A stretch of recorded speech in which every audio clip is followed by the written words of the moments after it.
Hello, I'm Ruby and welcome to another cutscene video. Today's video is going to be about how to play in the Ironworks map, how to attack, how to defend, and also some tricks you can do. The idea is if you are a new player that is all the time falling into the lava, this video is going to transform you to a pro player that, well, is still falling into the lava all the time, but at least with more style.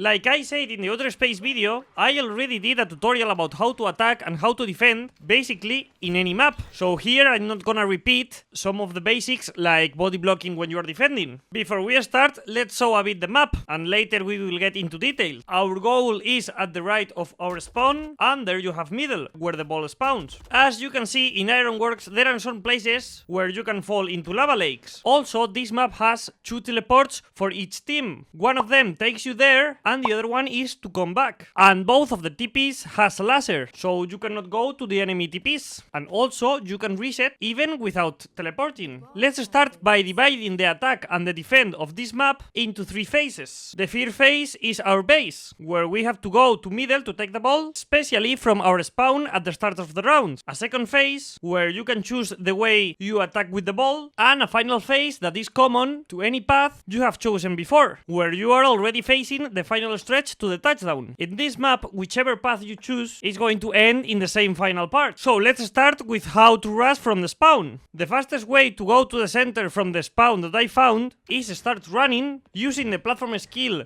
to the lava lake, then you do a wall jump here, and after that you do the dodge and slide chain until you take the ball. As you can see, after the stamina boost you get for being the first one who take the ball, you are almost full stamina. In the second phase, you can choose between 3 main paths. One at the right side, a center one, going on the main pipe or with any wall jumps, or a left path, taking a Jumpad that takes you on top. The right way, the right path is probably the easier, but the least effective, since it's very long and the defenders have a lot of time to defend. Actually, there's no any special trick you can do on this path, but to show something, you have here this Jumpad, and after taking it, you can go by the edge here and jump on this lamp. And yeah, to be honest, there's no anything special else. Making a touchdown from this path is more winning a team fight than making a rush. The center path is the fastest, but probably the hardest way. The fastest way to make a touchdown on this map is running on top of this main pipe, but the defenders can break this pipe.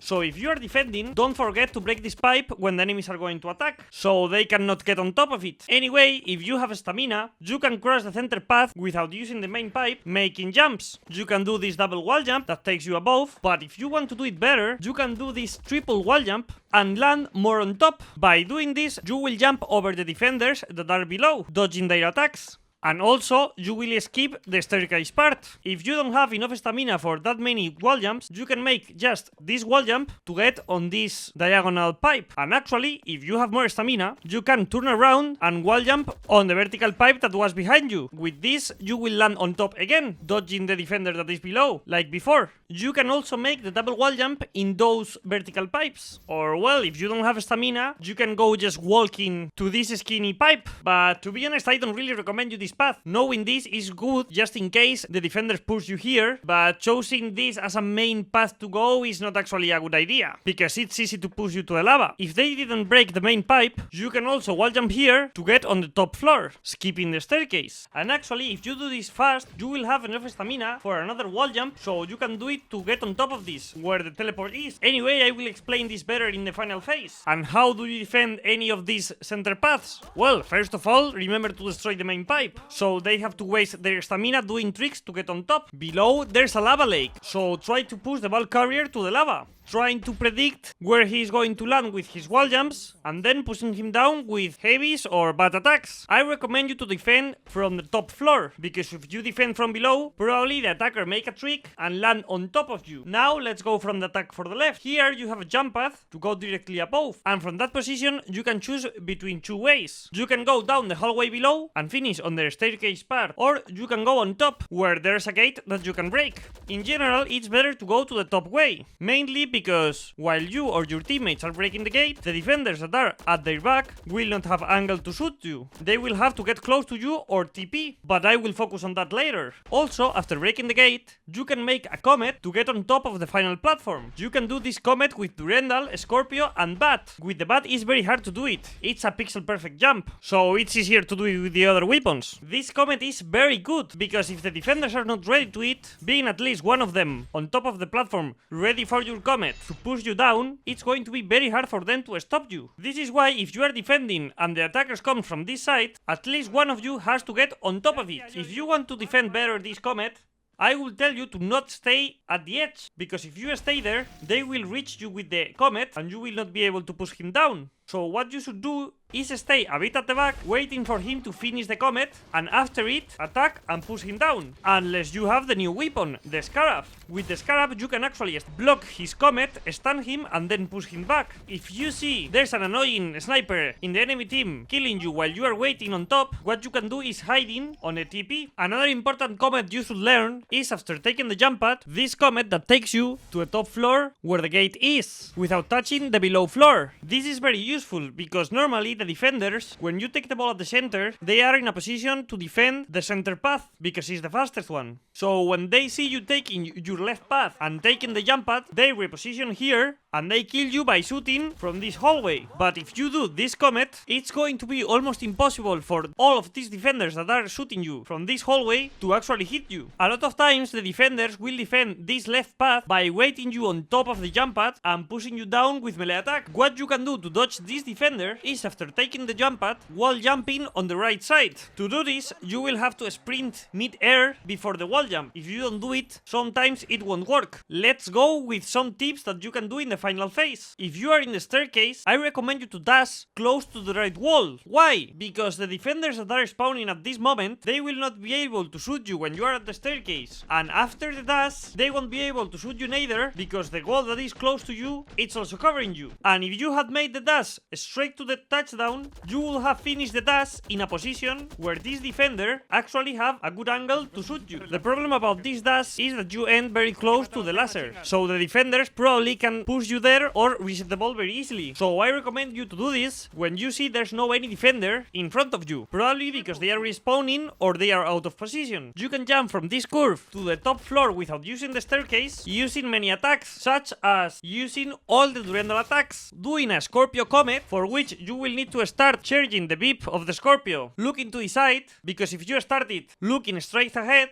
you will fall down with the initial advance. So you have to start the beep looking to the side and then look straight before the comet. And also emphasize in comets with both Durandal and Bat, because with these two weapons you can actually jump more than once while doing the comet. So you can start more at the back, making a first jump to the curve and then the second one from the curve to the top. With the Bat you can also make this double jump that gets you on top of the tube, and obviously if you have stamina you can get on top just with a dodge. In this final part, if you have stamina, you should always try to get on top of the final platform, because like I said before, it's going to be very hard for the defenders to stop you if there's no at least one of them on top ready to stop you, or you are going to finish the touchdown very easily. You can get on top with any wall jump around the platform, but I want to mention especially from these two positions, one from this pipe, both getting on top of it first or from below, and also from this column that is close to the staircase. If you don't have stamina and the gate is broken, you can even get on top of the pipe, then to the gate position and try the comet that I explained it before. It might look stupid because you have to backtrap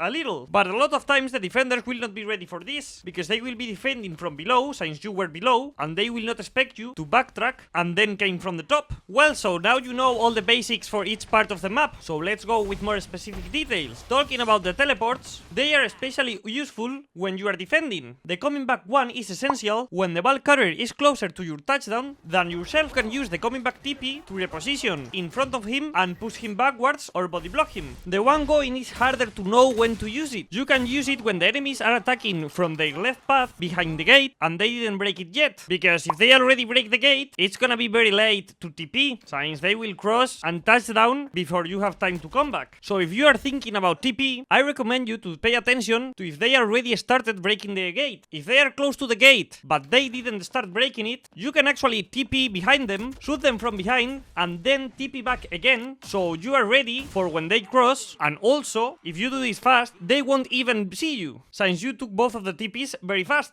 But be careful, because if you time it wrong and they break the gate faster than you think, they will cross and you won't have time to come back. When you are attacking, the TPs are not that useful, since they are very far to the enemy goal. A good example to use it in attack is when you just respawn, the enemies are attacking from this side, having a teamfight with your teammates that are defending from there, your teammates win the teamfight, take the ball and start their attack from there. Here, you can TP to get closer to them faster and help in the attack. The ones that will find the TPs very useful when your teammates are attacking are the snipers, because if you are sniping, the TPs will help you transitioning between having a good angle to help your teammates attacking and coming back to the defense fast to help when you need to defend. So actually, if you are playing with a sniper, I really recommend you to get used to teleport. Another tip for specific players: if you are using the shield skill, I recommend you to use it actually in both attack and defense in the gate that you can break. When you are defending, you can use the shield like this, covering the gate. With this, you will make the attackers need more time to break the gate, since they will need to break it with melee attacks or break your shield first. It's very hard to put a perfect shield, but even if it's not perfect and they can break the gate in the corners, it's going to be annoying for them. They will have to break it with melee attacks or shoot the corners that are not covered by the shield, but they will lose time anyway. And this is useful because all this time that you won will make your teammates reposition or respawn to help you defending. Actually, when you are attacking, I recommend the shield in the same position. This time is not to cover the gate for the defenders, since the attackers are the ones that have to break it, but for after breaking it, covering you and your teammates from all the defenders that are waiting for you to break it and then shoot you, absorbing all the damage that would have hit you or your teammates before you cross if you didn't put the shield. And now let's go with the hardest tricks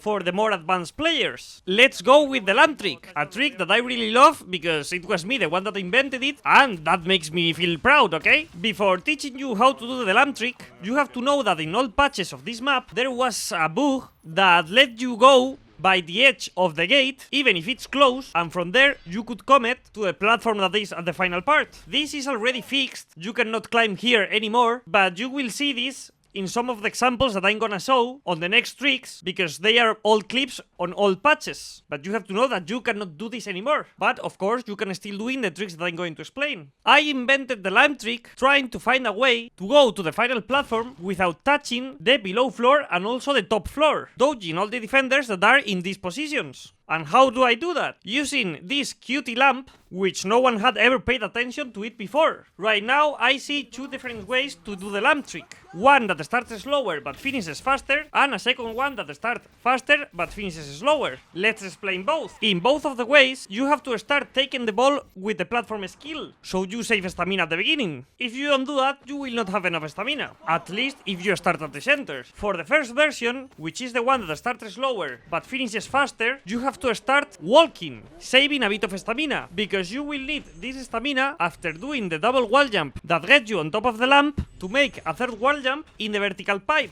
and with this you will already land on top of the final platform. The problem about this option is that because you start walking, you are very slow and the enemies can stop you or break the pipe easier. So here we have the second option. In this one you actually start running, but because of that you will not have enough stamina to make the last wall jump on the vertical pipe. You will have to make the wall jump instantly when you get on top of the lamp, but by doing this you will not reach the final platform. So what you can do is using a jump attack of the Durandal, taking advantage of its advance to actually reach the platform. This is why the final part is a bit slower, because you will have to wait until the jump attack animation ends to make a dash or however you want to finish the touchdown. So the defenders have a bit more time to react, since this final part is slower. So which of these options is better? Actually it depends. If when you take the ball at the center there's no any enemy close to you to stop you or breaking the pipe, then you should do the one that starts slower, so the final part is faster. But if you already have enemies close to you or about to break the pipe, you are a bit forced to do the second version that starts fast even if it ends slower. And how do you defend this lamp trick? Well, first of all, obviously, not letting the enemy getting on top of the lamp, stopping him before the wall jumps or breaking the main pipe. But if he already made a double wall jump to get on top of the lamp, you should get on top of the final platform before he gets there, so you are ready to push him down. A bit the same that when we explained before the comet from the gate. The second advanced trick is very cool. It uses a mechanic that I never explained before, which is the reverse wall jump. I'm not a big fan of reverse wall jump, since for me it's a bit like a bug. But Darkstorm, who is the player that discovered this trick, challenged me to make a touchdown using it. Of course, first, let's explain what's a reverse wall jump. A reverse wall jump is a bug that happens when you try to make a wall jump exactly on the edge of a wall corner, making it push you in the opposite direction that it should be. That's why it's called reverse wall jump. This is very hard to do it on purpose, since it has to be exactly in the perfect pixel of the edge. In this case, Darkstorm discovered that you can go first on top of the middle wall, and from that position, you can do a reverse wall jump that impulses you actually to the same wall, and then make a second wall jump in the same wall, jumping all the lava lake without using the main pipe. A really hard trick, especially for executing the reverse wall jump well, but it's really cool for a clip, right? And let's go with the last trick. Actually my favorite right now, and also the last one that have been discovered, again by Darkstorm. In middle, even more on top of the wall that I showed before, there's another platform that you can get on top. From the start, all the players, me included, have been trying tricks from that position to see what we can do from here, but actually, how are we supposed to go here with the ball having enough stamina to make a trick? The only way would be with the help of a teammate that takes the ball first and get on top of it, he let the enemies kill him, so you take the ball there full of stamina, because there's no way you can get here by yourself with the ball and stamina from the center, right?